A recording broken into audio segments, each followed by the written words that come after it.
Hi, this is Skip, Santa Barbara Stone Masters, outside in this beautiful Santa Barbara weather. We've talked about stone on the inside of your house.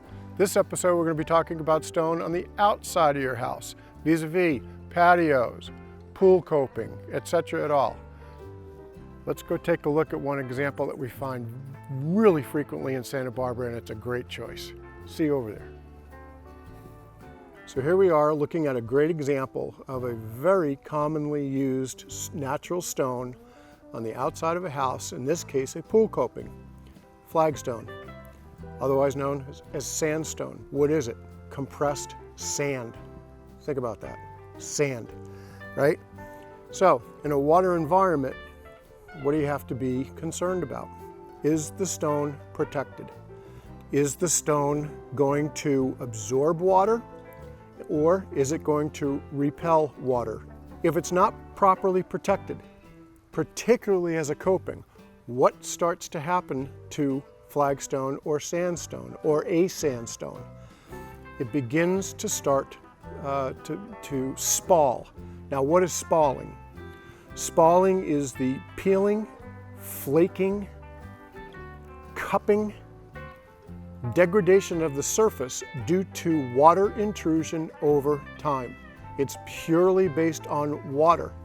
And a beautiful and expensive pool coping can literally degrade rapidly because of the fact that there's so much water getting into that sand, and then the natural change in rain and so on and so forth, it begins to get brittle and peel and flake.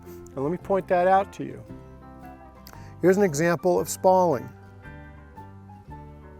Right here, right here, right here, everywhere. What happens to it? You can literally pull it apart. That is the nature of this type of stone. The composition of this stone versus a travertine or concrete or a concrete paver is such that it is so absorptive that the water gets in there. Now you apply heat to it. At night, the temperature changes, so you get a little bit of expansion and contraction, and all of a sudden the surface of the stone starts to pop, right?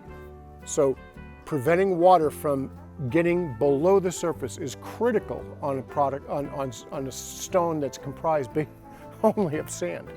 So how do you protect it? It's called proper sealing. And there's specific sealers to use in a water environment with sandstone that actually help make the stone stronger, and it's actually called a densifying sealer. Let me just recap here, specific to sandstone or flagstone. It is so soft and so porous, it has just a significant propensity to spall. But that doesn't mean that it can't be protected. Proper sealing and then proper maintenance will take care of this and prevent and mitigate the degradation of the surface, and that's really what you're talking about. Now, if you don't have flagstone, other commonly used stones around a pool: bluestone, concrete pavers, travertine.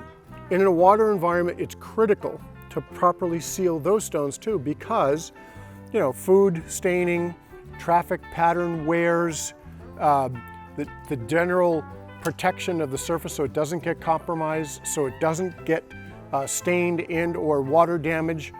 It's all really critical, and therefore proper sealing really gives you the best protection long-term of any stone in a water environment such as this pool.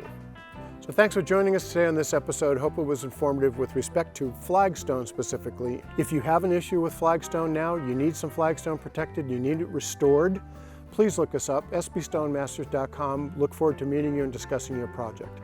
Bye for now, see you next time.